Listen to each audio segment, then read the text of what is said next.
So unearthing potential, empowering hidden talent. So I just want to talk about some of our sort of initiatives really within the Pathway Group that focus on equity, diversity, inclusion, and social mobility.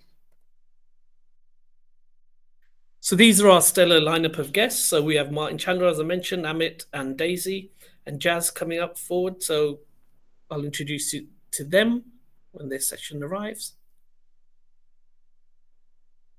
So this is a Multicultural Apprenticeship Alliance. So as I said, we promote social mobility, diversity, inclusion, equity in apprenticeships and employability. And I just want to talk to you quickly around what this organization does. So effectively what we're trying to do is to increase that equity of opportunity and accessibility of opportunity for marginalized and underrepresented groups. And the way we do that, we're a membership organization. And we have 3 pillars. So we have educate, engage, and advocacy and policy. So education is around how do we educate our patrons, how do we educate commissioners, how do we educate the multicultural community in terms of what apprenticeships and skills are. Engage, so how do we engage within these communities, how do we embed ourselves within these communities to raise the profile of apprenticeships and skills provision. And the third is advocacy, utilize our data, our evidence, our lived experience, our lived reality to influence local, regional, and national policy. And what we represent, so we have a vision and we have a mission. So our vision is we want to be the leading movement, the leading alliance really that supports our agenda in terms of promoting social mobility, ED&I across apprenticeships and skills. And we've probably delivered that because we have our niche. We do bring in intersectionalities such as neurodiversity, such as resilience, such as female returners, such as sort of people returning from prison and things such as that, really looking at that sort of those individuals and those cohorts, really those forgotten cohorts and those hidden cohorts that can add so much to society and communities. And that's really a focal point in terms of what we do. And our mission is to engage with 10,000 people by the end of this year. And we've probably already done that, if not triple that. We have a lot of webinars, we have a lot of seminars, we have a lot of conferences that we get invited to. We also just recently on this Tuesday, on the 11th of June, we held our inaugural Multicultural Apprenticeship Alliance conference called Apprenticeship Branding Conference Amplify. And again, that was greatly received as well. So we do a lot of work on Multicultural Apprenticeship Awards, again, being another sort of celebration of talent, diversity and apprenticeships that we do. And these are just some of our organizations that we work alongside. So these are our patrons. As you can see, is a wide variety of organizations from FE and HE institutions, corporate employers, public sector employers, independent training providers and awarding bodies. And they're also from a variety of employment sectors as well. And these are organizations that are invested and committed to our agenda and to our objectives. And we also have a number of strategic partners and advocates, and these are organizations that really support our work, particularly sort of our advocacy and policy work. Example of that, Joanna Hughes from Joanna Hughes Solicitor Apprenticeships. She does a magnificent job in terms of promoting apprenticeships, degree level apprenticeships within the law firms. And we have Learning and Work Institute, another example, who are our sort of policy and evaluation strategic partner. And you can see a number of organizations there who lead in organizations within our field, but really support our work. And then just really focusing again on sort of that social mobility piece really is, I spoke about our Multicultural Apprenticeship Awards, which are fabulous.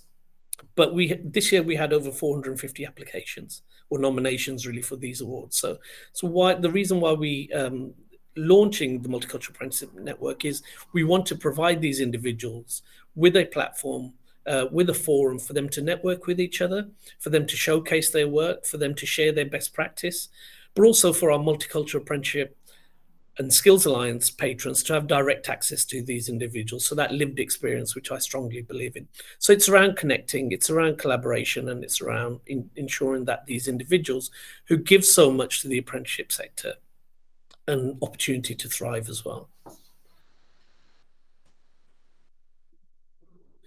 So that's me. So next we have Martin Chandler. Martin Chandler is the Chief Engagement and Enrichment Officer at the Pathway Group. And Martin is going to do a presentation really recognizing and celebrating Social Mobility Day, Global Inclusion Week, and National Carers Week. So over to you, Martin. Thank you, Jag. I know we've got a couple of comments in the chat at the moment where they wasn't able to see the screen. Hopefully that sort of corrects itself. But I can assure you, in the recording, you will have access to those slides. And as usual, we do share them all out to everybody as well. So thank you all for joining us. I just want to take a couple of minutes really to talk about why it is that we're here today. And I know with the stellar lineup that we do have, there's some fantastic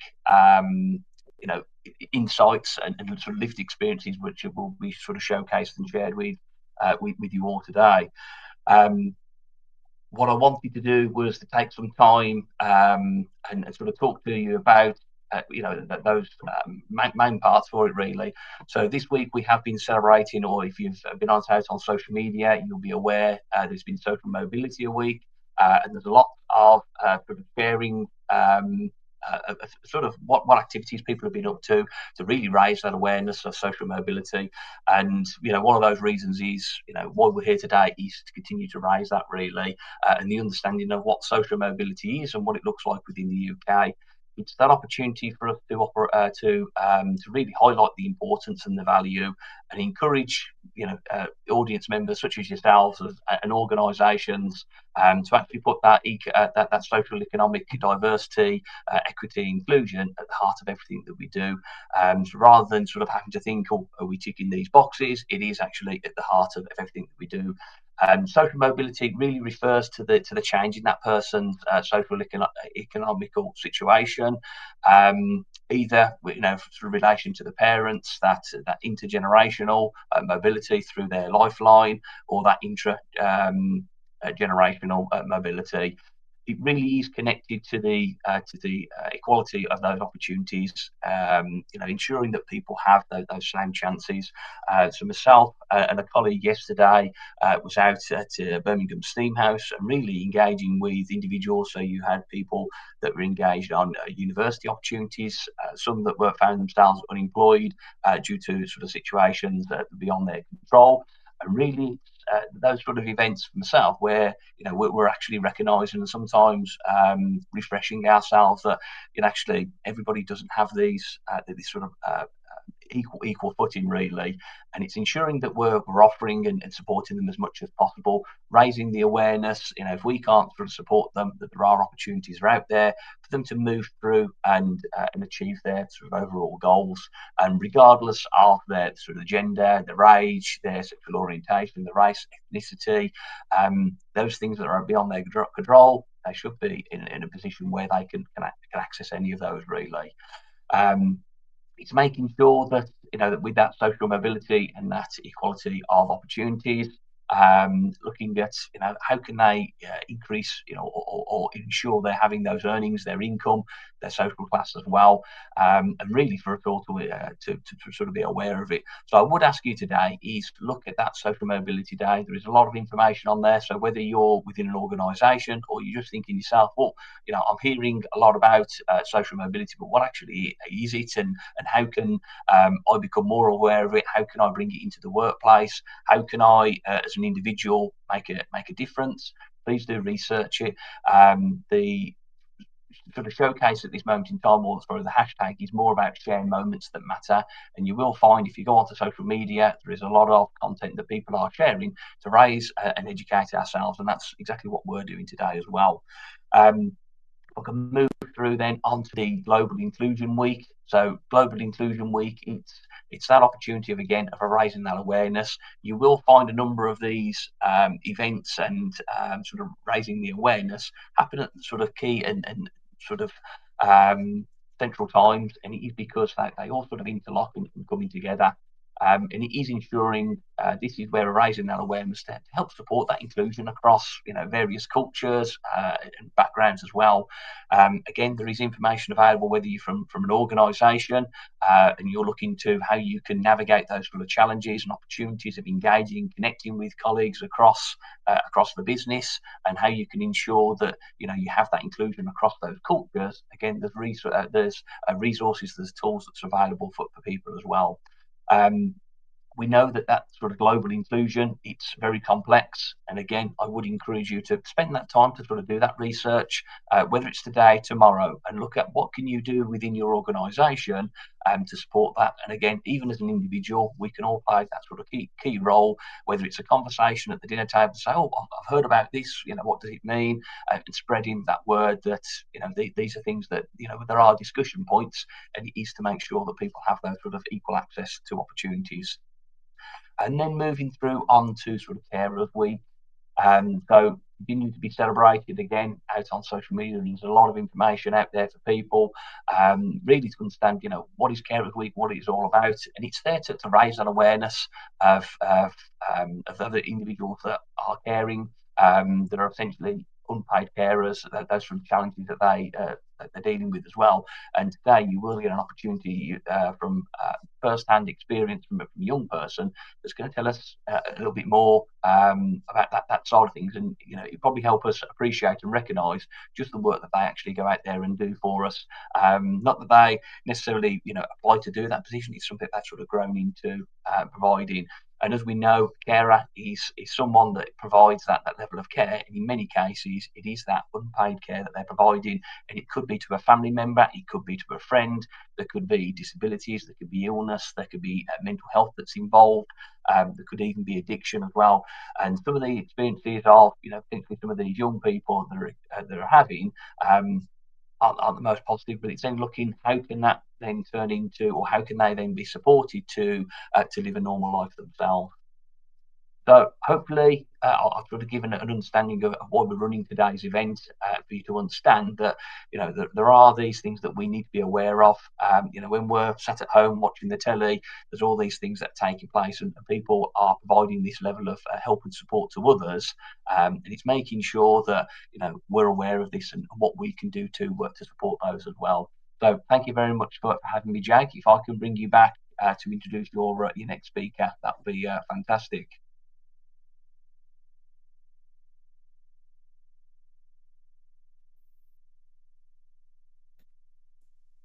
Thank you, Martin, and a great sort of introduction really as to why we're here. So thank you very much for that. Next, I'd like to bring on stage Amit Singh Kale. Amit is a co-founder for Working Parents, a company that helps organizations become more inclusive for their working parents and employees. A former deputy head teacher, Amit uses his experience and his training as an ICF coach to create an environment in the workplace that is more empathetic and human, and where parents can thrive both at work and at home. In addition to running coaching sessions and webinars to raise parental awareness and develop effective parent-to-child communication, Amit also speaks publicly about his own personal story, having lost a parent and then becoming a parent to a daughter born with 3 holes in her heart. So welcome, Amit. I know it's a long time in the running, but it's wonderful to have you finally join us, and thank you very much. Over to you. Thank you. Thanks very much. It's my first time using Crowdcast, so forgive me if there's any issues. Lovely to see so many people here, and the message I think that's being spread here is fantastic. I'm just going to share a few slides, if that's okay, and if I do this properly, hopefully they will show. I think I've done it on my end, so it'd be good to know in the chat if people can see the slides. I want to spend a bit of time, actually. Thanks for that. I want to spend a little bit of time. I'll talk a little bit about me and what I do and what we do for Working Parents, but I really want to share my story with you, actually, and I'm trying to condense a kind of what would normally be a 60 to 90 minute storytelling session into about 7 or 8 minutes. But I just think it's important to provide a bit of context as to who I am, what I do, and ultimately why I do it, and why the parent audience is one that I think is becoming a bit more marginalized post-COVID, where parents are, quite rightly, in my opinion, putting family first, putting children first, putting people that they care for first. And the workplaces that are going to thrive in the future are those workplaces that are more inclusive to their parents and provide more inclusive opportunities. For example, appropriate maternity, paternity leave and pay, flexible working hours, logging in when's convenient for you, all those kinds of things that make the lives for working parents easier, I think are gonna drive those companies forward. So a little bit about me, as Jag quite kindly mentioned, a very nice introduction there. I'm the co-founder of For Working Parents, and I will talk at the end a bit more about what we do. But I support parents on their journey of parenting, but also on their journey of trying to thrive and balance work with parenting through my coaching program. I do a lot of keynote storytelling, and the idea of storytelling in the workplace is really to create a culture of compassion, a culture of empathy in the workplace where colleagues really support one another. And from an employee point of view, from an employer point of view, you attract and retain the best staff because you have that culture of compassion and empathy. I'm also the host of my own podcast called What Do Parents Know, which tackles all of the kind of key issues that 21st century parents go through. And I think it's very different parenting today simply because of the digital world that a lot of our children work in. That little QR code there at the bottom, I've tried to experiment with this. That's a QR code to my newsletter. So if anybody wants to be brave and try and see if they can scan that, and I've just started a newsletter a couple of weeks ago with all sort of parenting goodness to give parents lots of advice and guidance about 21st century parenting. It'd be great if you want to subscribe to that. But I will talk a bit about what For Working Parents do towards the end of my session. But I want to just start with talking a little bit about my story. And I think that's important because it just provides a bit of context. My story is a fairly typical third generation immigrant story. I was born in East London to immigrant parents who came over from Tanzania in East Africa. We're of Indian origin, so we have family in India, we have family in Tanzania. Very much a working class upbringing. I know in election season we're hearing lots about Sir Keir Starmer's father being a toolmaker and Rishi Sunak's parents being NHS workers, and it's driving everyone mad, I'm sure. But I come from a sort of working class upbringing myself, and sort of have that typical immigrant kind of, as my parents got a little bit more affluent, we sort of moved away further out of London, more towards the M25. So we sort of went from East Ham, where I was born and raised, into Ilford, into Seven Kings, into Gidea Park, and just trying to sort of live that American dream, but obviously here in the UK, and I'm sure that's something that lots of people might be able to resonate with. But my story really begins in 2016, and it was when my mum was diagnosed with stage 3 ovarian cancer. I'm just getting some background noise there, sorry. Cool. I don't know if that's me. There's a lot of feedback there. I'll crack on nonetheless. My mum was diagnosed with stage 3 ovarian cancer in February of 2016, and she was 54 years of age. And this is important because, when we talk about cancer, I never thought that cancer would ever affect somebody that I knew, and let alone somebody that I loved so much. I thought cancer was something that always affected people far, far away. So when it hit home, it was really kind of a real struggle. And I remember the day that she was diagnosed, she'd had lots of tests in the run up to this diagnosis, and the day that she was going to find out whether she did or didn't have cancer, I was working. At the time, I was an assistant head teacher at a school in northwest London. And on the journey home, I sort of called her and said, look, what did they say? I was anxious to know. And she told me that we'll talk when you get home. And of course, knowing my relationship with my mum, I immediately knew what that meant. So I put the phone down, spent the next half an hour of my journey really prepping myself and preparing myself for, if it's going to be bad news, I've got to be strong. I've got to, I can't cry. I've got to be there for her. Given that it's Men's Health Week this week, actually, quite apt, because I thought perhaps subconsciously as a man that I had to take that responsibility of being strong, because that's what men did. Of course, we know so much more about that not being the case now. And when I got home, I remember she was, vivid memory. She was standing on the other side of the dining table, and I asked her a direct question. I said, what did they say? And she said to me, I've got cancer. And all that preparation that I'd done in the car went out the window, because the second I heard that word, I absolutely broke down. I mean, when I say broke down, I mean I was blubbering like a baby, because I didn't know how to process this news. I'd never heard news like this before. And she came around the dining table, and she came over to me, and she hugged me really tight. And I remember her words. She said, "Don't worry, I'm still going to be here for you." And I thought that was such telling words of a mother, that actually she's facing the biggest news that she'll ever receive in her life. She's facing her own potential mortality, and her only concern was me, her only child, and making sure that I was going to be okay. And that really sticks out for me as a real memory along that journey. And for the next couple of years, it was the kind of real battle against this disease that was taking over her body. She had numerous rounds of chemotherapy. She had major debulking surgery later that year.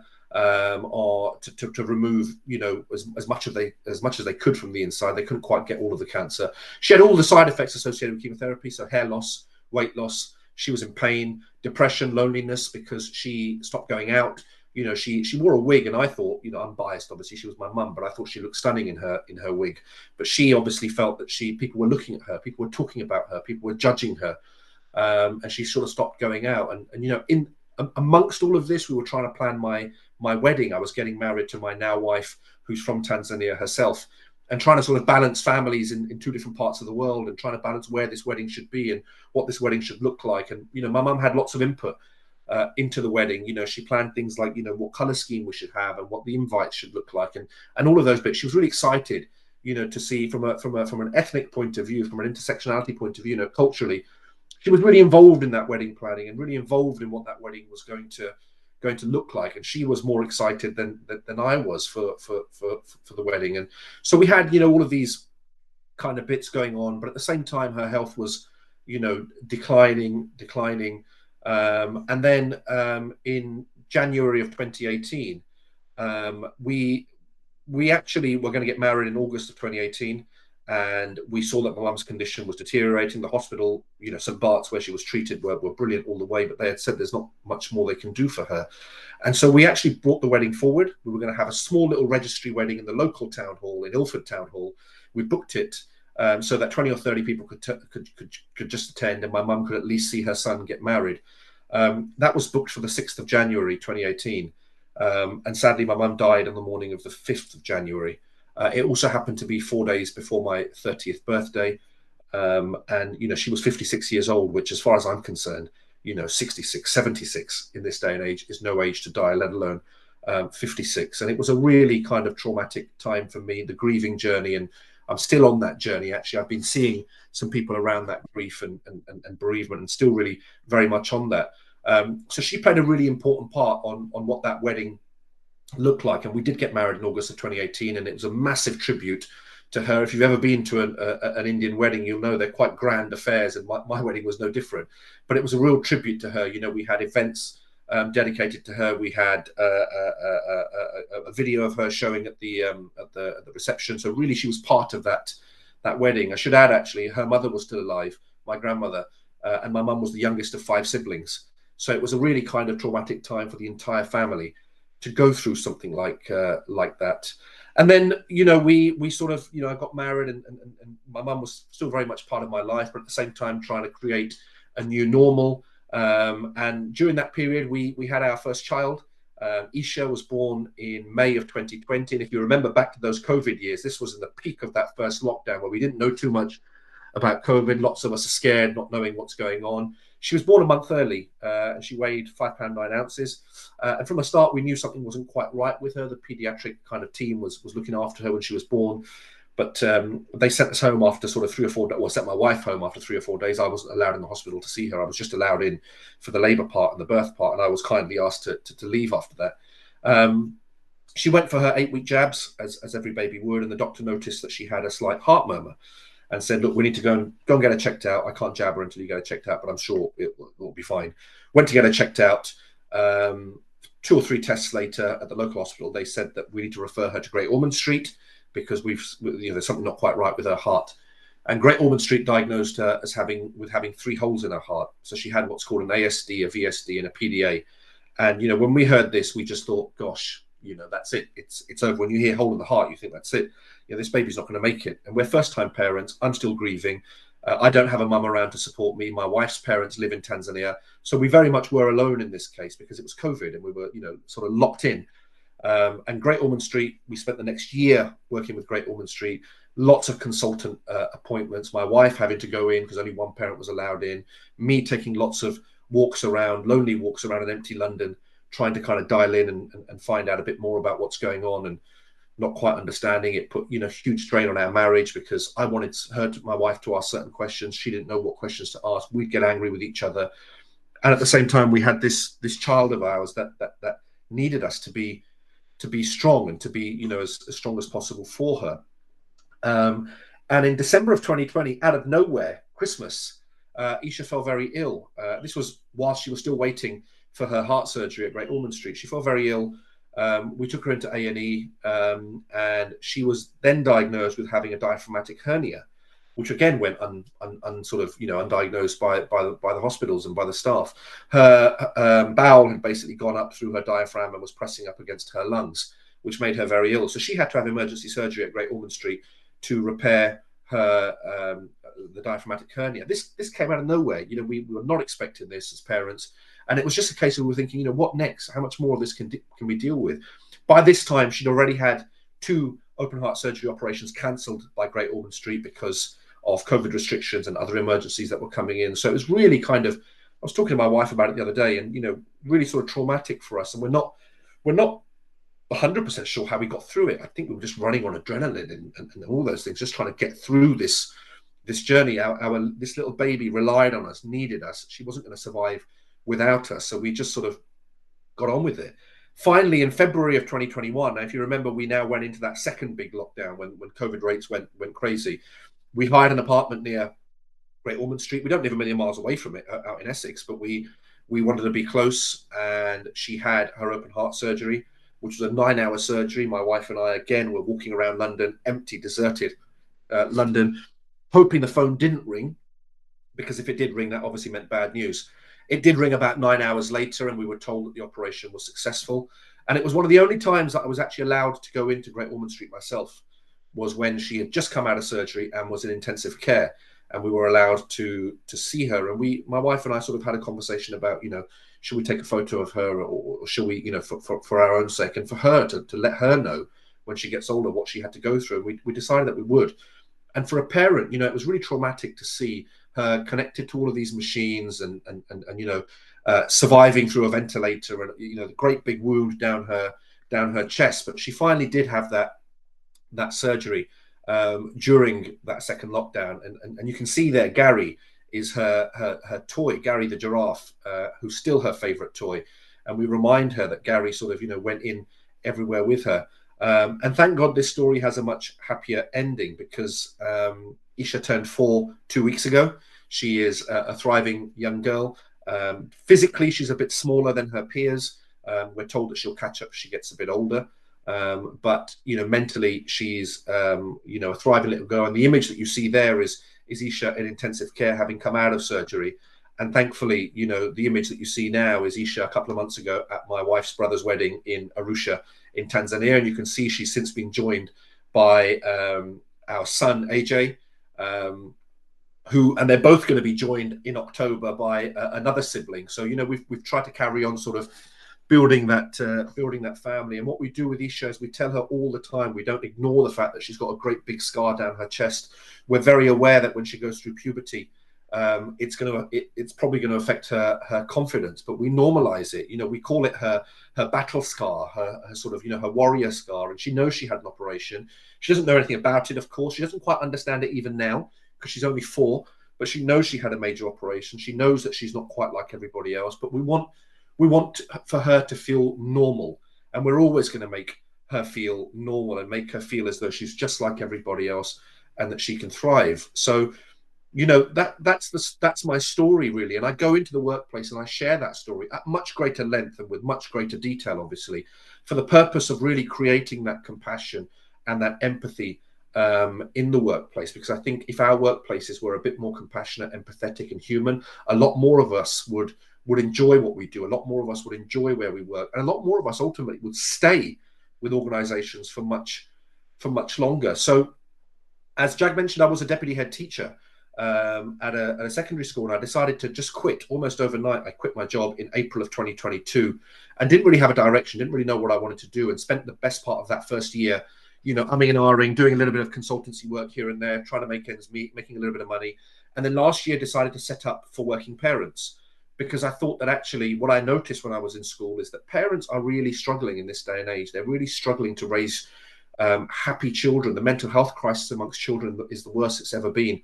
And at the risk of sounding like a political campaigner in election season, we are in a crisis here, and lots of parents are struggling. So I wanted to create something that really helps parents, really supports parents. So I do the independent coaching for individual parents and really sort of navigate them and support them through their parenting journey.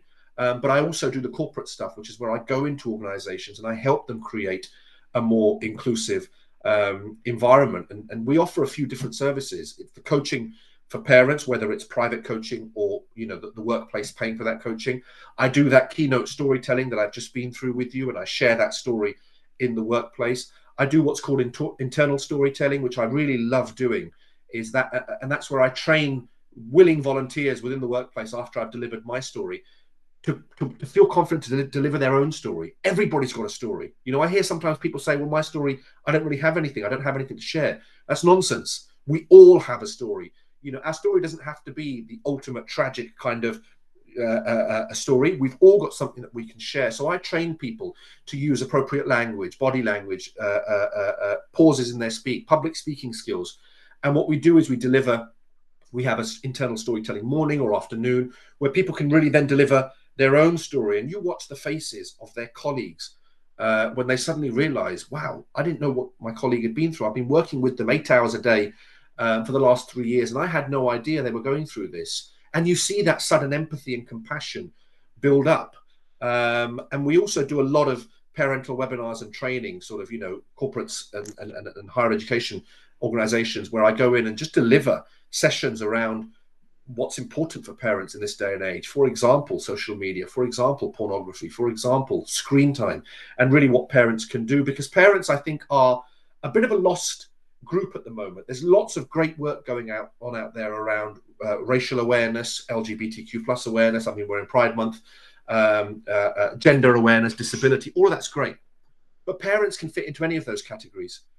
Parents are often forgotten about because almost everybody becomes parents or aspires to become parents. But we forget that actually the journey now is really, really difficult, not only from a financial point of view, a physical and mental point of view. And actually, we need to do much more to support our parents. And I was talking to somebody about apprenticeships just yesterday, and the idea that actually apprenticeships, we associate them with being school leavers, solely for school leavers and what people can do when they finish school. But actually, there's so many parents that sign up to do apprenticeships, whether it's changing their careers or whatever it might be. And it's really about creating environments that can allow parents to thrive. So coaching parents allows them to thrive from a personal point of view, but all of these sessions, all of these sort of packages that we deliver allows them to really feel confident and comfortable in themselves, getting away from that judgment about what it means to be a good parent or a bad parent, and just trying to be the best parents that we possibly can. So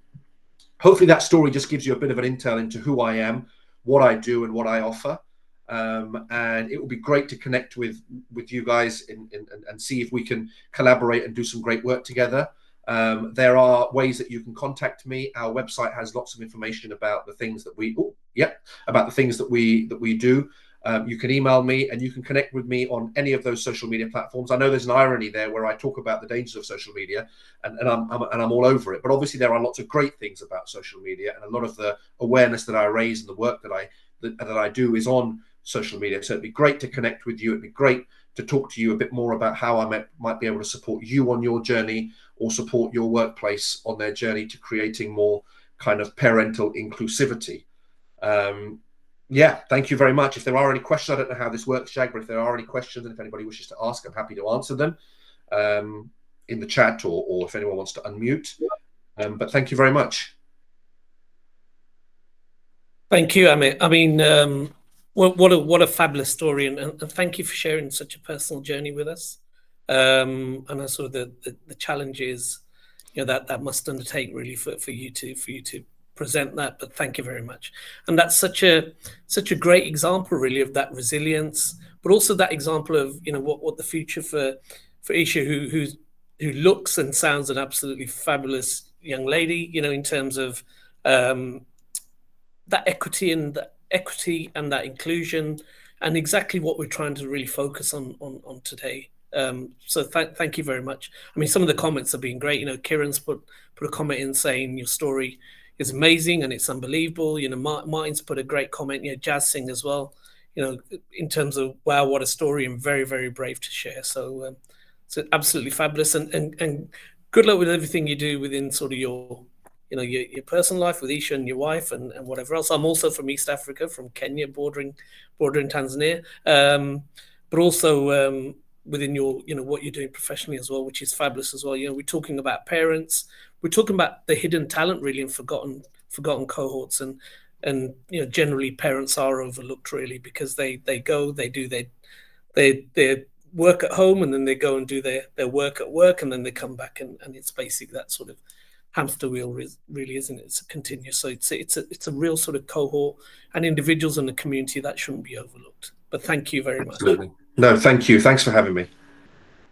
And if you've got any sort of questions, we are having a sort of Q&A after all the presenters have presented. So please put your questions in sort of the chat box and in the Q&A box as well. And we can carry on from there. So thank you, Amit. And you're staying for the rest of the week? Yeah, absolutely. Wonderful. So next to join us during National Carers Week is Daisy Faulkner, who leads on Carers Trust, who works for the Carers Trust, and she leads on the Young Carers Futures Employability Programme. And hi, Daisy, how are you? You good? Great. Trying to unmute, sorry. I'm good. Oh, you're mute. Well, welcome. Just a quick intro really to Daisy. So Daisy, as I say, leads the Young Carers Futures Employability Programme, and that brings together young adult carers with some of the UK's leading brands and employers. It's the only UK-wide programme focused on raising awareness amongst employers of the impact caring has on the life chances of young adult carers. Young Carers Futures aims to level the playing field for young adult carers into employment. So thank you very much for joining us, Daisy, again. And Thank Daisy, you so again, I'm a real strong believer in the impact of lived experience and lived reality. So thank you very much again for bringing Janvi Yadev, who's an unpaid carer representative at the Carers Trust. It's really fabulous that Janvi can join us. So thank you very much for that. So I will leave you to your presentation. Thank you so much. Let me pop my slide up. And also, if we can get, I don't know if you can see that. Can everyone see that? The slides. They're there. Amazing. Just before I start, can I just say that was the most touching. My stomach was just like flipping over when you were talking, Amit. It was a lot, and I reckon I'd love to have a cup of tea with you at some point. It blew me away. I loved hearing your story. You've been through so much, and I think talking about hidden talent. There's something for parents who bring so much to the workforce. They have, obviously their working skills, the things that they've developed, but actually I would say, parents have a lot of skills that they bring to employers due to the nature of what they do day to day. And I think, and I want to kind of mention this, is just like having employers that are compassionate and understanding and supportive, and allowing people to stay in work is really important. And I think it isn't just for carers, but I think it is also for lots of different groups of people. That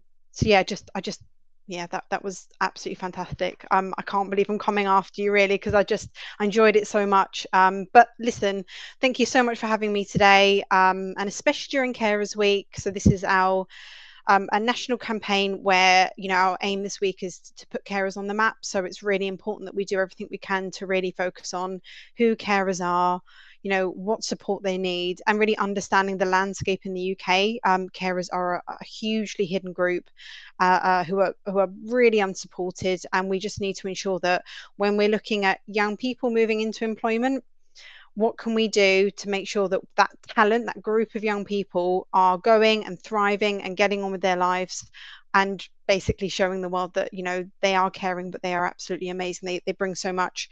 So I know I haven't got long today, and as Amit was saying earlier on, he does these sessions in 90 minutes, and kind of ditto really. I could spend hours talking to you about young adult carers and the workplace, but I think what I'd like to do is so I've had a bit of an intro about myself, but I just want to pass over to Janvi to say hello, just to check her mic is working. Hi, can you hear me? I can indeed. Thank you so much. That's great. All right. Let's I am Janvi. Cracking. Could you just give me a bit of an intro about yourself? Hi, I'm Janvi. I'm currently in year 12.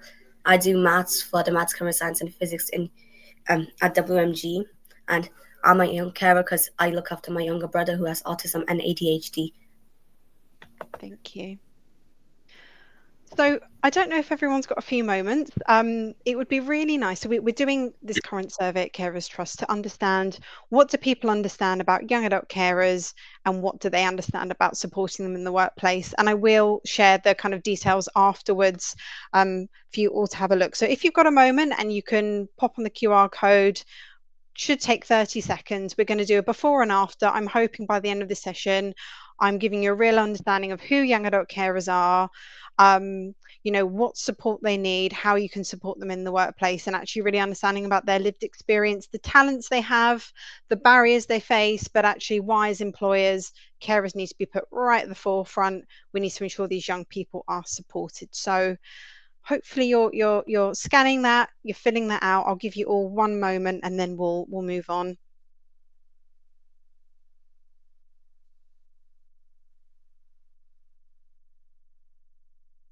Okay, hopefully you've all scanned that and you're filling it in. So whilst you're having a quick look at that, really brief overview about who we are. So Carers Trust is the largest network of organisations in the UK that specialise in supporting and improving the wellbeing of unpaid carers. We do this through a network of carer centres across the UK. It says we've got 124 at the moment. I think we have a couple more, but there are also many other organisations that support unpaid carers across the UK. And what they do fundamentally is providing advice, information and guidance. So that could be a wide range of support depending on what you need. It could cover grants, it could cover respite, and actually the support that we so the kind of the work that we do with our local care organisations really help inform the bigger piece of work that we do at Carers Trust.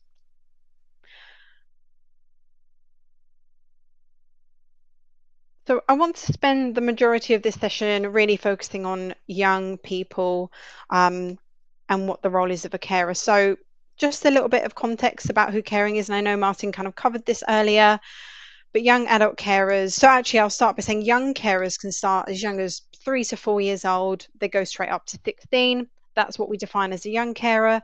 And then young adult carers are aged between kind of 16 to 18 to 25, depending on the service, depending on where you are in the UK. Carers provide an awful lot of support. They support family members who might be unwell, they may have a disability, a mental health problem, or an addiction, and they need that person to support them. So, John V, I know you kind of briefly mentioned a little bit about your caring role, but it would be good to know a little bit more about that, your day-to-day as well. Yes, so I'm a young carer because I look after my younger brother who's currently 14 and mainly has autism and ADHD, and also has other numerous conditions, but they would be too long to mention. For me, being a young carer is shown by the fact that I tend to have to juggle a lot of stuff at the same time. I have to do my studies and look after my brother, take an extra household chores, or like just support my parents when they're not feeling well, and take on the parental role to do certain stuff. Yeah, absolutely. It's definitely about a juggle day to day. So you've got your kind of general caring role, and you've got your day to day. So what would be really nice to know is, what is the kind of support you currently receive locally? So currently I receive my local supporter group is Young Carers Coventry. They provide direct and indirect support by giving me opportunities like this one to talk about my experience, and we have a currently ongoing uni project which allows us to see what things are like at university and build our experience and knowledge through that.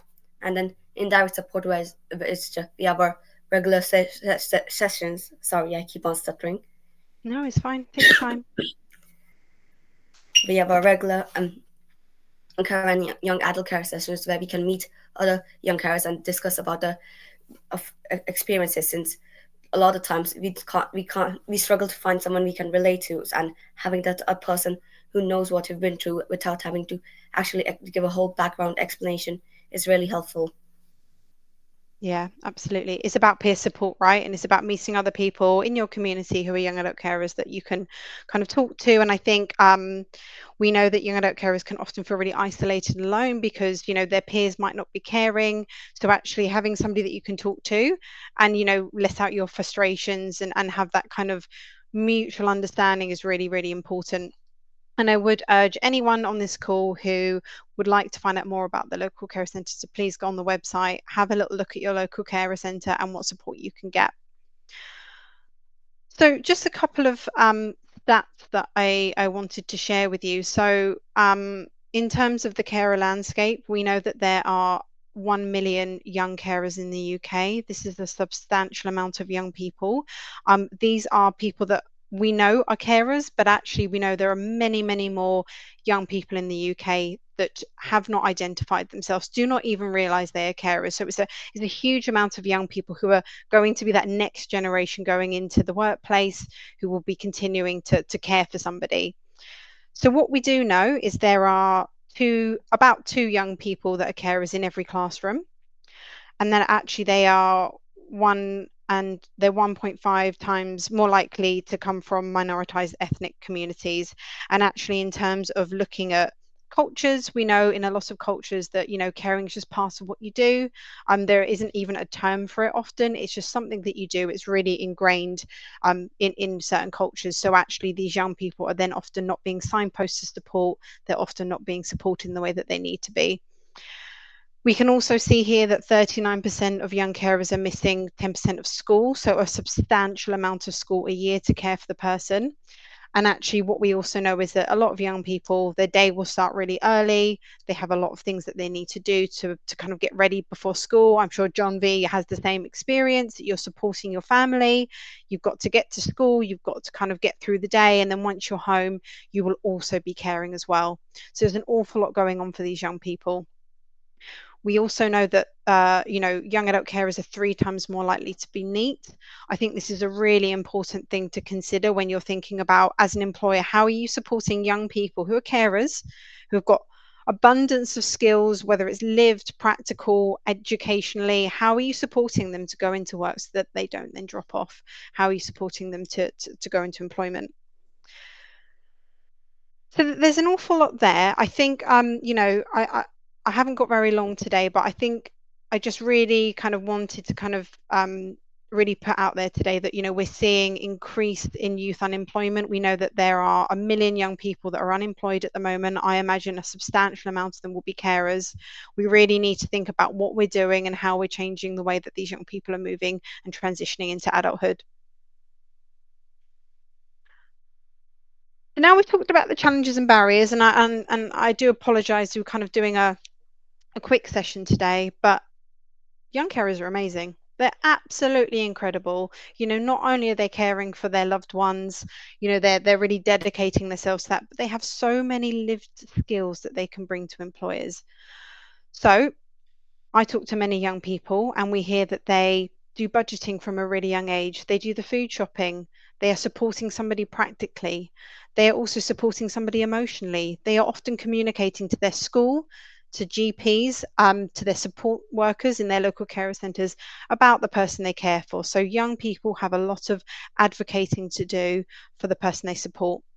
We also see a number of young people who are supporting a parent or a sibling with mental health issues, and actually what they've got to do is really understand how to support that person day to day and understand what that looks like. It can be really changeable and fluid, so acting on their feet and understanding what they need to do in that moment. So John V, I just wanted to check in with you, because not only are you super academic and amazing and you're going to do fantastic things, but also you have loads of practical skills, so it would be lovely to hear some of them. Yeah, I think one of my practical skills would be time management, since being a young carer would mean I have to manage my schoolwork and housework at the same time. So that for me tends to, as you say, my day starts early and ends late at night because I need to fit everything in. So, but that also means but that also means that I'm not sacrificing the quality at which I'm doing stuff. I'm still doing them to the best of my ability, and still allocating them a right amount of time, which I think is a really important skill in any sector. And then another skill I would say would be listening and communication skills, since we tend to have to listen to our person we are caring for and our loved ones, and this can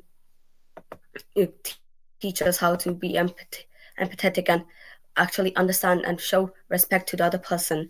And this is also reflected everywhere through discussing with peers, talking to seminars like this, or just interacting everyday interactions. It's shown everywhere, and I think it's a very important and very transferable skill.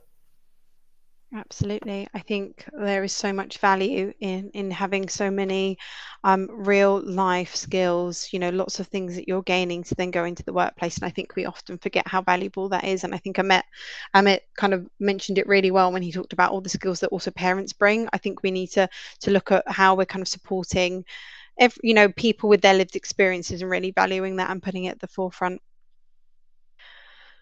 So in terms of supporting carers in the workplace, now there's about 1 in 7 of us are carers in the workplace. There are currently 7 million people in the UK that have been identified as carers, so a significant amount of people. And as I mentioned earlier, there are a lot of people that aren't identifying themselves. So a couple of things that I wanted to mention here. It's really, really important that organizations think about showing that they are carer inclusive and carer friendly right from the get-go, because what we are doing is we are limiting young people who are carers into their workplace. We know that 600 people leave work a day. It's a substantial amount of people that leave work because of their caring role. So I think when you're thinking about how to support a young person, what is the journey going into work? What is the journey to kind of stay in work?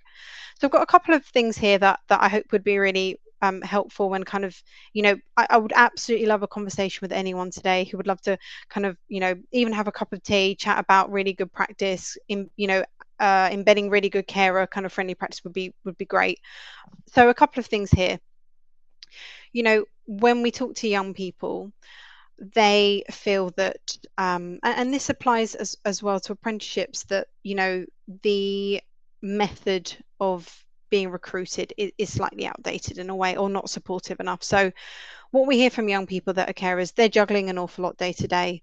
They would absolutely love to know straight off the bat, organizations that are carer friendly, when they are applying for the role, having that monitoring button there. So actually, are you monitoring people that are coming to your organization that are carers? And then if you are, how are you supporting them? How are you kind of letting them know about the benefits and the rights that they have going into work? We also hear from a lot of young people that sharing interview questions is really valuable, because actually what that means is they can prepare. They are doing an awful lot day to day in their life. They're studying, they're working, they are, caring for somebody. They're also having a social life. If they can be equipped with everything they need to then be able to kind of absolutely smash an interview, because they are prepared, that it's going to make such a big difference. That also applies to things like interviews. How can you make your interview process really flexible? How can you ensure that young people are being valued, not just for their academic achievements, but also everything else that they bring? And I think also kind of supporting that young person through every process is really good. So we hear from a lot of young people that the workplace seems really daunting. So actually, could you invite them in to kind of have a look at your workplace, or have a call with a colleague? These things really support them. And this is just good practice for young people in general. But we know for young adult carers, huge amount NEET, huge amount not going into work, and a huge amount going into work and then leaving work. So John V, I'm just wondering, from a perspective of you're still studying. You will be moving into the world of work. As a young person that is a carer, what would you like an employer to do to support you? I think awareness and identification, as you said, is very important, since I would like my employers to know who a young carer is, so that I don't have to explain to every single person every single time my caring role, and I can easily ask for the support I would personally need rather than feeling that there's a barrier which which restricts me from doing so.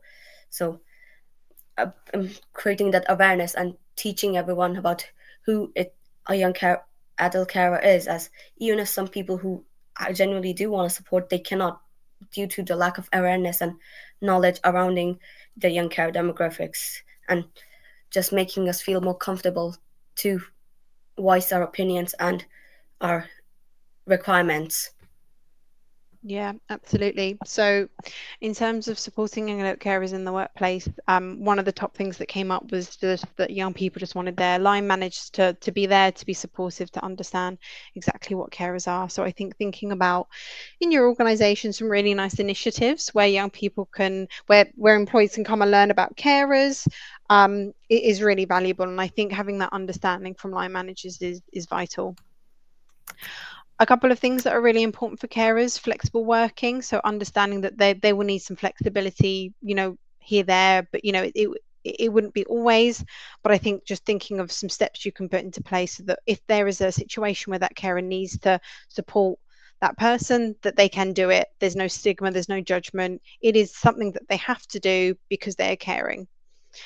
Other things that you can do is signposting is really important, and actually I think what is really, really valuable is having people in your organization who are carers talking about carers.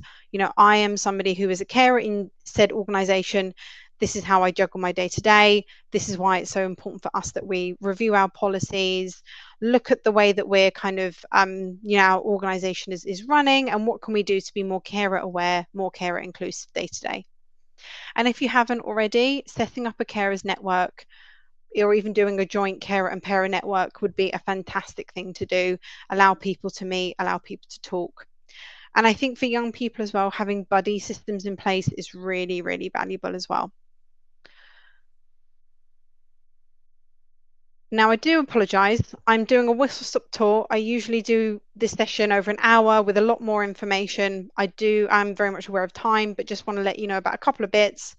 There are some rights that you need to know about if you don't already. So from April, the Carers Leave Act came in. This means that anyone in any organisation can access a week of unpaid leave. You can take it within a week, kind of block, or you can also take it kind of days here and there when you need them, which is fantastic. But I will caveat that with the gold standard is paid leave. If organizations can offer paid leave, that would be amazing. That means that people that are carers are not facing financial hardship. And we know that particularly this group of people really struggle financially. You can also access flexible working, and this can be requested on the first day. So I think it's really important when our young people are going into apprenticeships, when they're going into work, they understand their rights from the get-go, they understand the support they need. I will come on to a little bit about what we do really briefly, but for anyone interested, please feel free to get in touch with me after this. We are undertaking some research at the moment with Amazing Apprenticeships, Youth Futures Foundation, and Youth Employment UK, all around really understanding what the barriers are for young adult carers accessing apprenticeships, whether this is practically or financially. We have spoken to many, many young people through the process at the moment through focus groups, and we are hearing the same thing time and time again.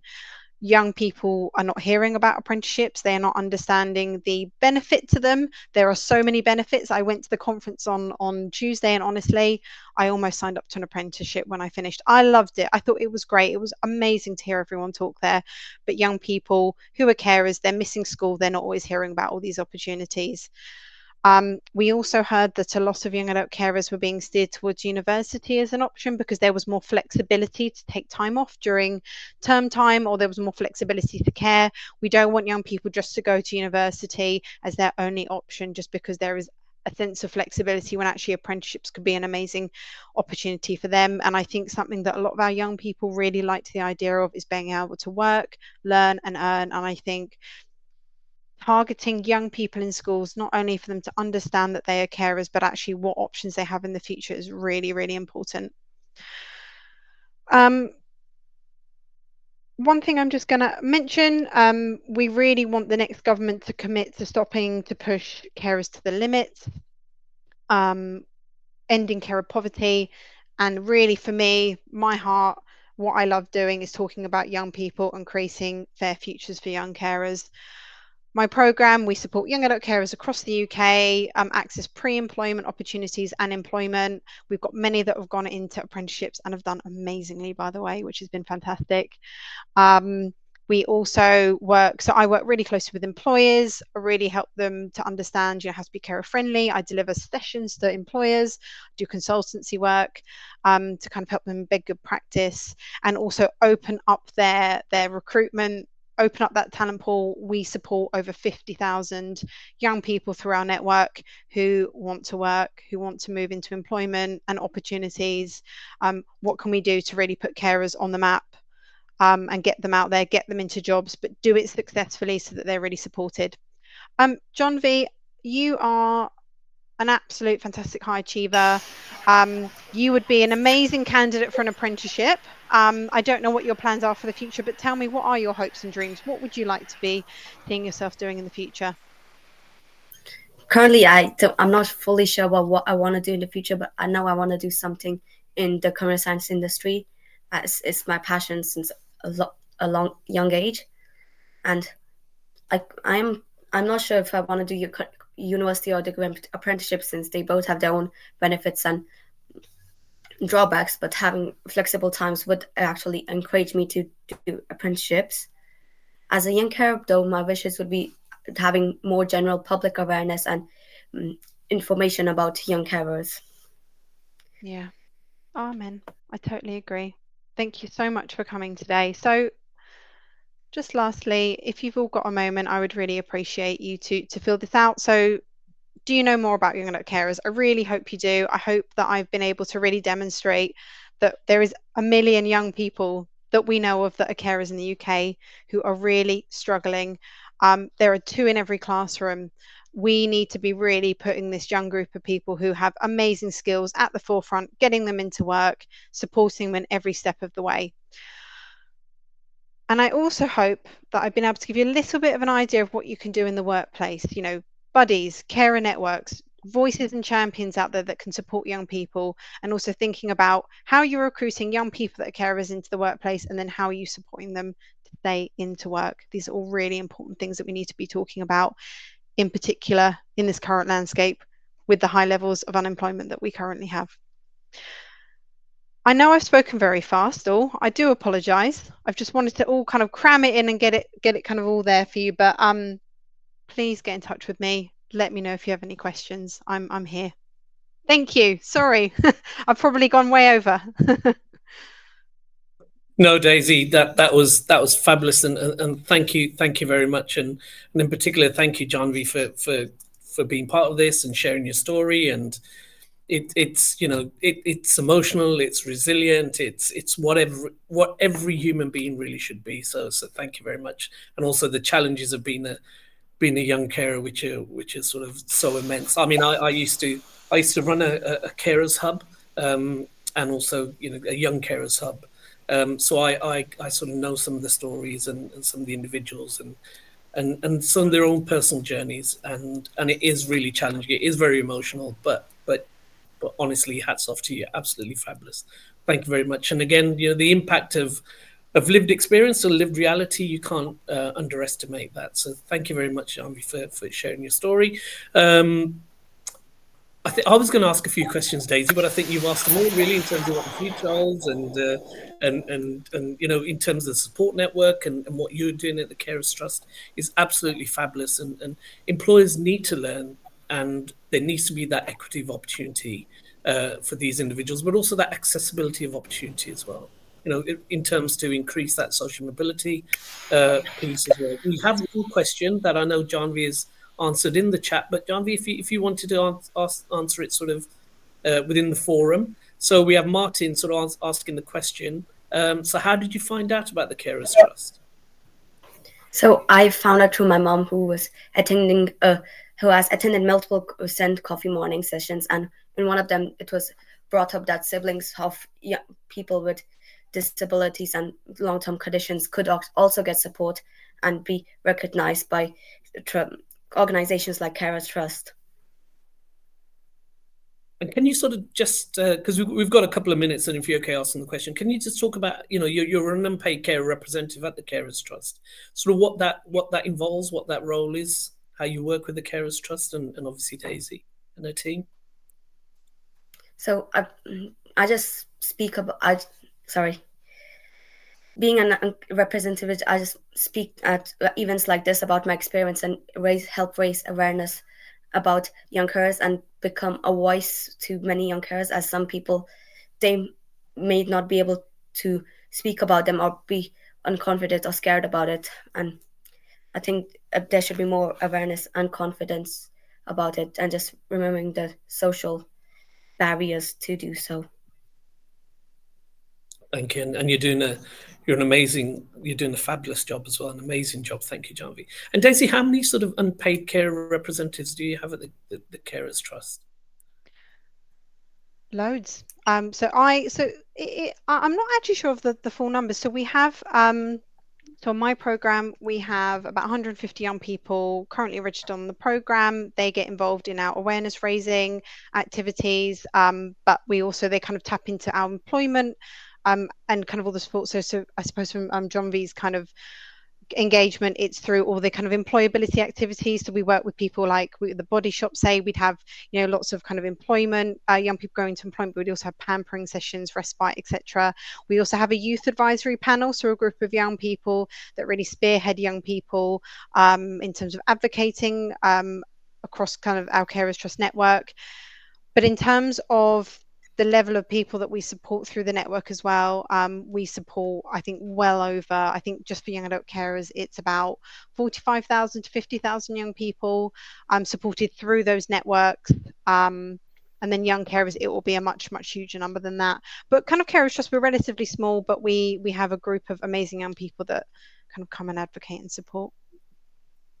And can I just add just something that I didn't mention, but I just want to say that a lot of the time, identifying yourself as a carer comes at a crisis point when you're not able to kind of cope anymore.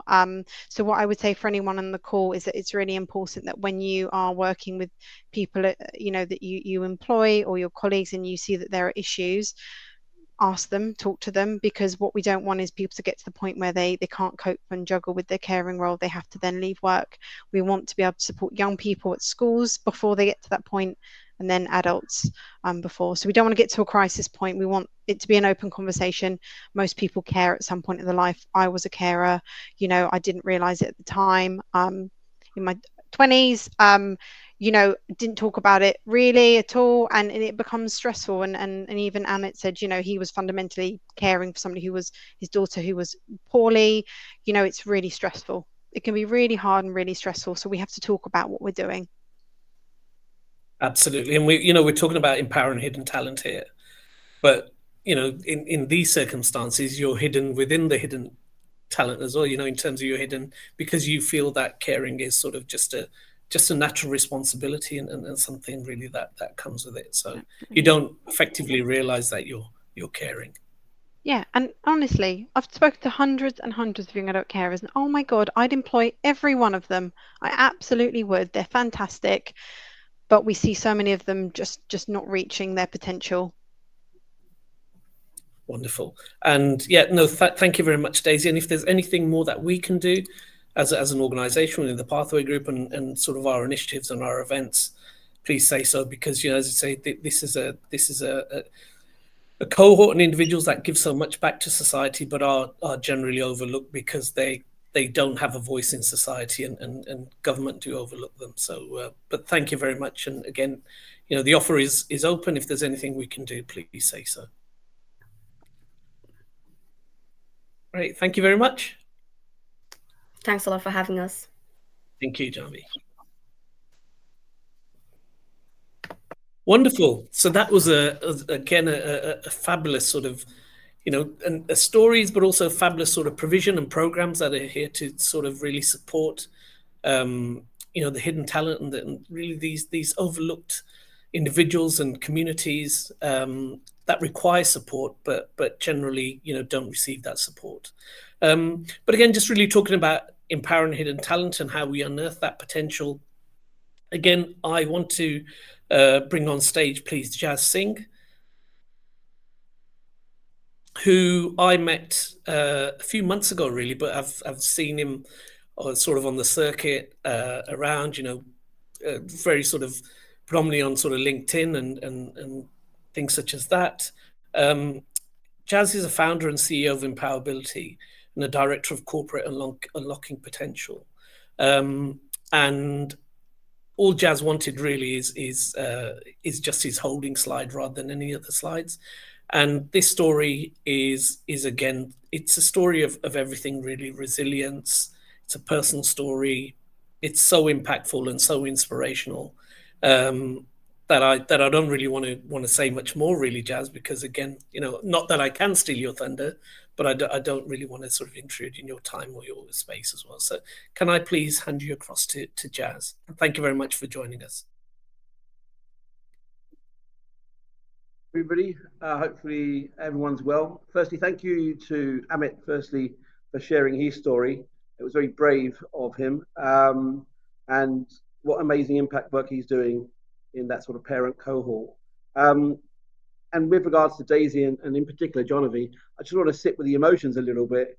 While I was listening to Jonavi's sort of journey, it made me think about my own journey as a child. And I actually was actually a young carer myself. It took me some time to actually acknowledge that actually my grandfather was suffering from Parkinson's when I was very young. So we used to look after him. He had severe physical difficulties with Parkinson's. So we ended up being his young carers, me and a few of my other cousins. And so that made me think about, some of the things that may have happened to me as a young carer. So the great work that Daisy's doing in highlighting that hidden talent, because they will have what we call, in my community, transferable skills. Skills that they will pick up only because they're on that particular sort of train line in life. But I want to sort of rewind. I'm also from East London, but I'm not from East Africa. So my heritage is Punjabi Indian, but I was born in East London. And I want to sort of share my story of how I see hidden talent in the community that I represent through the story of my own life and my journey. Born in 1971 in Whitechapel in East London. And East London back then was, let's say, more slum than sexy, more brutal than bougie. That would be the most politically correct way I could say it. It wasn't a safe space for me to grow up. There was a lot of racism, a lot of bigotry and violence. And it took me a very, very long time to work out why in my 3-bedroom mid-terrace house that I grew up in East London, why our bedrooms were on the ground floor, not the upper floors, which is where they would conventionally be. And that's later in life I realized when my mum shared it with me. She goes, the petrol bombs are normally thrown in through the bottom of the house. So our house was petrol bombed a few times and we had to escape our own house. My father was an alcoholic and he had his own childhood trauma. He was a child of partition in 1947. So when he was 7 years old, he was walking around. We're originally from Lahore in Pakistan, or now is Pakistan, but that back then was Punjab. So we were actually made refugees as a family. And my father had to migrate into India, and he saw things as a child that children shouldn't see. So that affected his mindset. He never actually had an opportunity to work on his childhood trauma, but he took it out and self-medicated through alcohol. He was also very violent towards myself and my mother. So my home life wasn't very, very safe or wasn't a secure environment for me to sort of bloom. The streets were also equally unsafe. There were lots of people that were trying to chase me and tell me to sort of F off back to my own country when I was standing in it. But school was one of those few institutions that I found safe, and it was a place where I could thrive. Now, most people, it's a very contrarian thing to say that I enjoyed my schooling period. Most people say they sort of generally don't have a great school experience. But I found school a great space for me because it introduced me to people that actually I could trust, I could lean into. and also were there to support and guide me. They also introduced me to lots of sports I'd never seen before. So I'd never seen a table tennis table, and I became quite proficient at table tennis and played for London. But it was rugby in particular, a sport that I accidentally fell into. I joined the rugby queue in year one, or back then it was year one, or the first year of secondary school. And I joined the rugby queue with curiosity of, what does rugby look like? I played one game at Hackney Marshes, and I thought, this is way too brutal for me. I'm not playing this again. And when I joined the football queue the next week, the school teacher, the PE teacher, Mr. Wright, said to me, and my nickname was Singy at school, he said, Singy, where are you going? I said, sir, I'm going to play football this week. He said, no, the decision you made last week is going to last 5 years. You're playing rugby for the next 5 years. So that was my decision that I made, and I stuck with it, and I fell in love with the game. And rugby, for me, is like an analogy for life. Sometimes we have to pass or go backwards to move forwards, but we have to work in a team. There has to be respect amongst your opponents, people that you meet in life. And rugby is a game that's played brutally hard, but at the end of it, you applaud your competition off the pitch. And that's where mutual respect comes in. I also played rugby at a decent level. I played for my borough, Tower Hamlets. I also played for East London Rugby Club down at that time it was in Plaistow. And Jason Leonard, who went on to captain England as Uncle, was also there and did slightly better than me in the end. I was the first in my family to get a degree. There was nobody before me that had actually got a degree, and I got myself a law degree, and I wanted to be a barrister. Back then in 1993, when I graduated, the legal fraternity was slightly different to what it is now, and I know that we've highlighted the amazing work that City Sentry and Joanna Hughes does in that particular sort of social mobility space. But back then, there wasn't City Sentries. There was just me trying to get into law, and I was told in no uncertain terms that I wouldn't make it. They said, you're 5 foot nothing in height, and I'm 5'8" with my hair up. They said, you don't speak the Queen's English, so I learned to speak better. And they said, you're brown. And it was the third one, which was the kicker, that I couldn't really change. So I gave my mum my law degree. I said, Mum, it took me 22 years to get this piece of paper for you. And it was 22 very tough years for me. But I want to go traveling for 3 years. She thought I'd be back in 3 weeks because I'd missed mother's cooking. But I did leave the country for 3 years. And I traveled from Canada to Chile. I lived in Australia. I lived in Tokyo, and I came back through Southeast Asia, India, and a bit of Africa. When I returned and along my journey, I came across a company called BZW. They were bankers and stockbrokers in Sydney. And I looked at the lifestyle of these stockbrokers who would generally come in at sort of 7 o'clock in the morning, but by lunchtime, they'd probably finish their shift for the day. And they'd be sitting on a yacht in either Rush Cutters or Circular Quay, watching the world go by. And I thought, that's the kind of lifestyle I want. So it planted a seed in my head. And when I came back to London, I then built a very successful wealth management and financial services career. And again, I was in an industry, in a sector where there wasn't many people that looked like me or sounded like me. So what I had to do, or what I felt I had to do back then, because I didn't have the inner confidence or that resilience in me, I had to code switch, assimilate. I had to become like the people around me rather than be my true authentic self. It was too dangerous for my career for me to actually be who I actually was. And I code switched and over assimilated so much that I actually forgot who I actually was. And through that process, back then, there wasn't any sort of Salesforce or CRM machines. You got work from your boss. So firstly, you had to have a good, strong relationship with your boss or your manager. So if your manager liked to go out for a drink, you tended to hang out with him. If your manager liked to go out to, let's say, strip clubs, you were in the strip clubs with him. This is in the banking days in the 90s and noughties.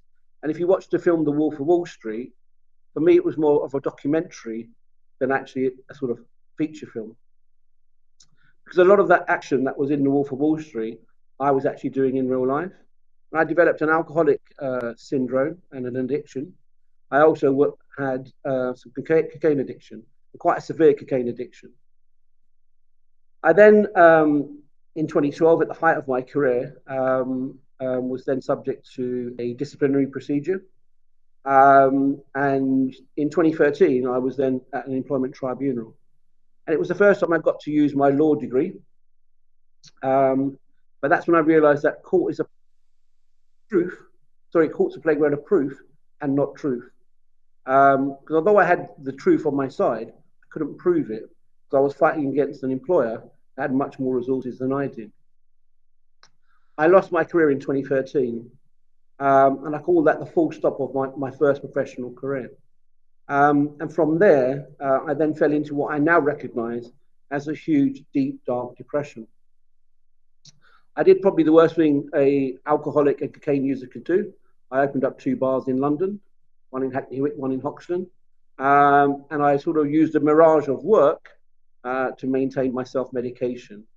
What I hadn't done is I hadn't worked on my childhood trauma. And one of the most significant events that I had as a child was I was actually sexually abused by my direct neighbor.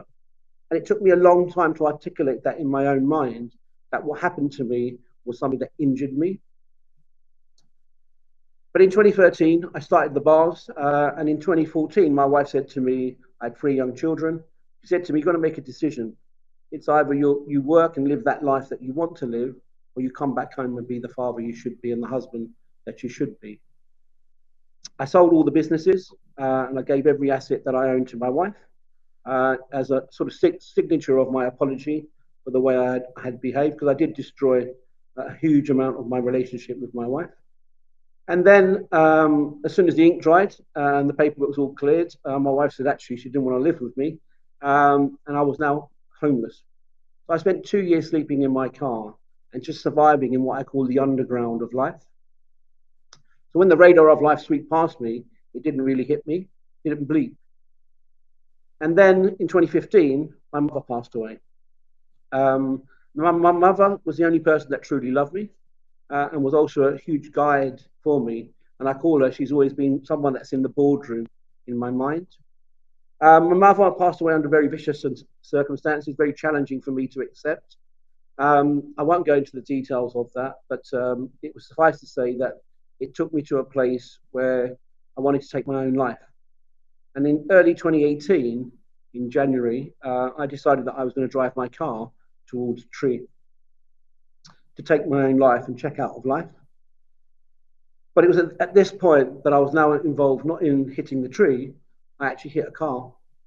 And I'm now involved in what I now know was a road traffic accident. And I was arrested for drink driving over the legal limit, drink driving. And then about an hour and a half later, I was rearrested for death by dangerous driving. And at that moment, I blanked out. I passed out. The news overwhelmed me, and I woke up in the hospital dealing with my injuries. I was then released under investigation for 1.5 years. And it was during this period, I started to do some self-discovery work and some deeper work on how did I ever be involved in such a horrific incident. In February 19, I was then told that I was going to be charged and taken to court. And on the 2nd of May 2019, I was then subject to a court hearing at Wood Green Crown Court, and I was sentenced to 8 years imprisonment. I pled guilty, so the sentence was reduced from 8 years to 6, so it was a 6-year sentence, and I had to serve 3 years. I was then sent to Pentonville in North London. Anyone that doesn't know Pentonville, it's a prison that was built by the Victorians about 220 years ago, where capital punishment was regularly handed out. There's around 2,500 men there, and there's one wing where you've got around about 800 men that are living on one wing, and that wing is called G Wing, but it's known internally as Gaza. If I can try and give you the image of Pentonville, it's where staff walk around with riot gear all the time to protect themselves from the level of violence that's going on inside this very secure prison. While I was in prison, I got to meet other inmates, and I started to do some work towards helping other inmates who couldn't read or write. There's a high literacy or poor literacy rate in prison, and the average reading age is 11. I got to work and I started to become an agent of change, and I started to live what I now call is I started those embryonic steps towards living in my purpose. I started to help people, and the more people that I actually helped, the more happier I became. And on reflection, in my 1,093 days in prison, I actually found those days, in the whole majority, periods of joy. Again, most people wouldn't see their prison journey as a period of joy, but I was helping so many people see life differently and equally taking all the joy from the transactions. But I also saw human capital in prison. So when we're talking about hidden talent, this is talent that's locked up. This is talent that's hard to reach. But as my friend and co-director Geffin Jones says, sometimes we make it hard for them to reach us. Some of these humans that I met, some of these men that I met on my journey were given such a bad hand in life. I saw my job is to reshuffle the pack for them. We talk about giving people second chances who leave prison. Sometimes these people never had a first chance. Let's start talking about giving people equal chances. So I saw all of these amazing minds, these, I used to call them entrepreneurs. I said, you've got all the amazing acumen, skills, and attributes to be CEOs, but you're terrible at selling drugs. So let's legitimize what you're selling and use all of your transferable skills. And when I talk about transferable skills in prison, I want everyone to imagine looking at a metal door that has no handle. You have no control over when that door opens or closes, but you have to build a future from the other side of the door. And when you do get to the other side of the door, whether you go left or right, there's another locked gate every 20 meters. And you have to overcome that to build a future beyond that. I managed to do that. I was in prison during the pandemic. It was during this period in lockdown, we saw the prison estate introduce what we call 23-hour bang up. That means for 23 hours of the day, you were locked in your cell. And in the 1 hour that you did have, you had to do your domestics, your shower, make your phone call, clean your cell. But on some days, because of the regime and the sort of short staff issues, sometimes we were locked up for 2 or 3 days where we weren't allowed to be unlocked. So handling frustration is a transferable skill, a lot of the men that I saw. Having resilience, we call it grit. It's been proven by a number of reports that resilience supports businesses, supports the bottom line, contributes. We talk about overcoming problems. As I said, if you're trying to look at a door that doesn't open, you're trying to build a future from the other side. If we talk about frustration, in prison, the regime is designed with frustration as probably one of the sort of key outputs. You're constantly being disappointed. You're constantly being told this will happen tomorrow. That's on its way, and it never comes. I think Dominic Raab actually said when he was Justice Secretary that 80% of the opportunities that we give to prisons are lost in the process, because of the bureaucracy and how slow the wheels turn in justice. But what you've also got in prison is innovative thinkers, people that have had ACE or adverse childhood experiences. They have that inner resilience. They start to become what I call innovative thinkers, divergent thinkers. They think differently. They see problems in a different light. They actually think, I've gone through far worse in life. So to me, this is what we call light work. But to other people, it could be, actually, I can't get through the day. And if you're looking at a tapestry of human capital in prisons, you probably will click all of the 12 protected characteristics. And some people have more than one. So when I was in prison, I was somebody that was of global majority. I also left prison as an over 50. I've got a hidden disability. I've also been homeless. These are all things that we can support people who are in prison to actually see them in different light. So I call people that leave prison returning citizens.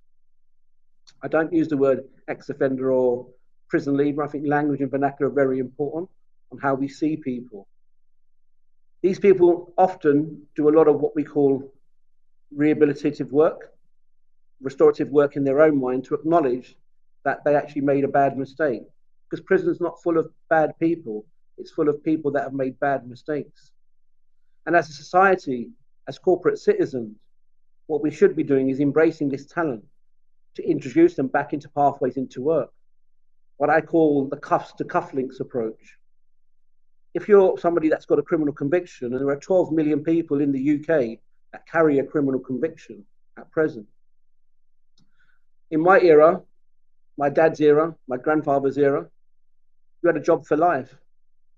But if you're someone that leaves prison, you tend to have a lifetime of jobs, because you'll eventually meet a manager that finds out that you had a criminal conviction and that you were somebody before, and they see you as that person. I'm not the same person I was in 2018. I'm completely a different human. I use Maya Angelou's beautiful expression. We celebrate the grace and the beauty of a butterfly, but seldom do we acknowledge the transformation the butterfly's gone through. What we do at Unlocking Potential is we do leadership and development programs so that companies who may be curious, may want to start that journey, because there's a lot of fear factor in looking at returning citizens, because we think of the murderers, the people that have committed heinous sexual offences. But most people in prison are in for economic crime. Some people can't pay a bill, so they end up in prison. You have seasonal people, people that deliberately go into prison during the colder months so they can stay warm and get 2 square meals. We need to, as a society, look at how we see people who have committed wrongs but have served their time. And once they go through that gate, they should be welcomed back into society, because otherwise we're ignoring this huge talent pool from all demographics, young adult to senior. The fastest growing demographic in prison is the over 50s, who have got the technological challenges to overcome. There are lots of people doing great work inside prisons to get people digitally literate and bring them into the 21st century world. But what's the point of doing that if we don't open up the opportunities? We are then, in essence, pushing people back onto that hamster wheel of reoffending. What we need to do is look at pathways where we can give people into what I call careers. We can raise their aspirations. And as we raise their aspirations, their children's aspirations also raise. So we start to reduce this imposter syndrome that sweeps the nation. When we look at communities who think, I'm not going to make it there, there's not many people that look like me or sound like me. We need to remove that curtain of code switching and over-simulation. We're talking about bringing our true authentic self to work. We should be able to. But we can only do that if we're looking in new paddocks, new territories of talent. With regards to the work that Unlocking Potential do, as I said, we do a leadership and development program. We call it human-to-human leadership. We think leadership has been very professionalized. Yeah, we think everybody's a KPI, a dot matrix. You know, it's just somebody that's data on our Gantt sheets. What we think is that we need to remind people and leaders, senior leaders, middle management, that actually it's humans that fill out the clothes that we wear. It's humans that do the work, and we need to bring it back to a more granular level. And what that enables us to do at Unlocking Potential is then go into the prisons to do the work that we do there, where we can start instilling hope into people that they can succeed. All prisoners see, all staff see, are generally people who are failures, what we call the returners, people that come back into prison. What they want to see is people like myself and Gethin Jones who come out and say, actually, we're going to pivot our lives. We're going to make sure that prison was the best thing to happen to us rather than the worst. And we can go back in and become examples to the world and not warnings. So that's what we do at Unlocking Potential. What I do with regards to my own advocacy on empowerability is that consultancy work. You know, I know a lot of corporates are, as I said, curious about that returning citizen community, but they're scared. What I do is provide that consultancy advisory piece where we can ensure that companies are well informed. And I use the analogy or the example of sex offenders. There is a scale, a spectrum on sex offenders. You've got the serial rapist. He would never be risk assessed to be out in the community. They would never let somebody that's committed serious sexual offences out into the public. But you've also got the 16-year-old lad who had sex with his 15-year-old girlfriend, thinking that she was 17, but the parents found out. They reported it. And that 16-year-old is now being charged with statutory rape. So there is a spectrum. What we need to do is find out what work people have done behind the crimes. What have they done while they have been inside? What we also need to do is start going to prisons, visit prisons. There was a lovely program run in Argentina called the Fundación Espartanos, which means the Foundation of Spartans. And they built what they call is an auditorium in a maximum security prison to bring the community into prisons. They couldn't take the men out, but they brought the community in. So we can start seeing these people as humans, but also that they have aspirations, they have dreams, they have skills that they can contribute to society and towards your organizations. Because hidden skills is always going to remain hidden unless we either shine a spotlight on it or open up the pathways to that. Otherwise, we're just going to completely keep talking about hidden talent pools, because these talent pools have been around for decades. It's not a new idea. We talked about sort of young carers, people that have care experience. And I recently went to a prison, a female prison, and that's where I realized that even as a prisoner, as a male prisoner, I had so much more privilege over women who were in prison. And because I realized that as most women are the carers, either for their parents or young children, that when they go into prison, if there's no family support around them, their children will go into the care system. And there is a pipeline from care to cell. Care experienced people make up 1% of the UK population, but represent more than 25% of the prison population. Because they act out their behavior, we put them onto a pathway, almost a conveyor belt, into prisons. So we need to do more as a society. We need to do more of what I call a deeper dive on ourselves. Who are we when we don't look at returning citizens as human capital? What options are we leaving humans who want to do more, who want to break the cycle, who want to break the chains of making poor choices if we don't support them? And Nelson Mandela said it. He said, how we sort of reflect on a civilized society is to see how we treat their prisoners. And using Nelson Mandela in the phrase of Ubuntu with Desmond Tutu, he says, I am because you are because I am. We need to do more for each other if we're trying to untap hidden talent pools, whether it's in apprenticeships, whether it's with senior people and all those in between, disabilities, all of the protected characteristics. We need to look in and lift the bonnet on, are we doing enough? Can we do more? And I think that's the echo chamber I want to leave everybody with, is can we do more? And my final sort of reference, going back to how I started, that I'm not from East Kenya. There is a tribe in East Kenya, the Maasai tribe. And I apologize if I pronounce this wrong, but they have a saying called Kiseri Ningera. It means, how are the children? They don't ask each other. The Maasai warriors do not ask each other, how are you? They ask, how are your children? Because we know if their children are okay, then we're good. So I'll leave you at that. But thank you very much for your time and your attention.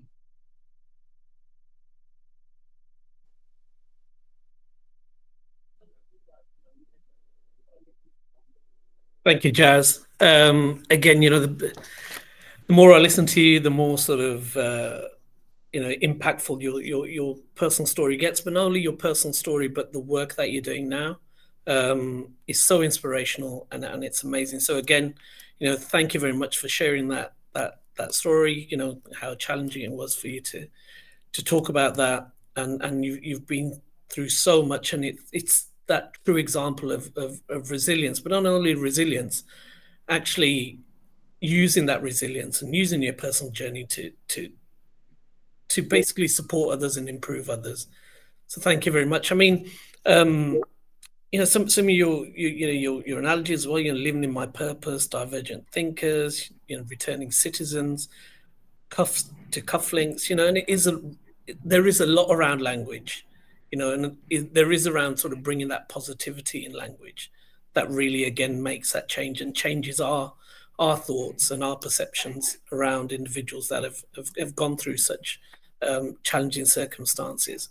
But again, our individuals and communities that employers and organizations should really look at, because there is that sort of, hidden talent, and we need to unearth that potential. So can I just ask one quick question? Sorry, go, you carry on. I just wanted to add just on that last point. Talent is everywhere. Opportunity is not. Talent is everywhere. Opportunity is not. There's a lovely. I learned philosophy in prison. I'd never learned philosophy outside of prison, but I learned of a chap called Caravaggio, very famous Italian artist. And I urge everybody to look at the story of David and Goliath. He's one of his famous paintings, and it looks like that we're looking at a picture of David and Goliath, but it's actually a self-portrait. And Caravaggio, I won't share his full story, but he was holding his head up to the Pope of Rome in mercy because he'd committed crimes during his lifetime. And I think that if we don't allow people in, we are creating Caravaggios in society who actually are just out there pleading for mercy. Absolutely, absolutely. And that's obviously the two of the areas that, you know, our work is around that equity of opportunity, but also that accessibility of opportunity. If we can bring the both together, then, you know, it's only going to be better for society, better for the workforce. And well, to be honest, we're going to reduce crime.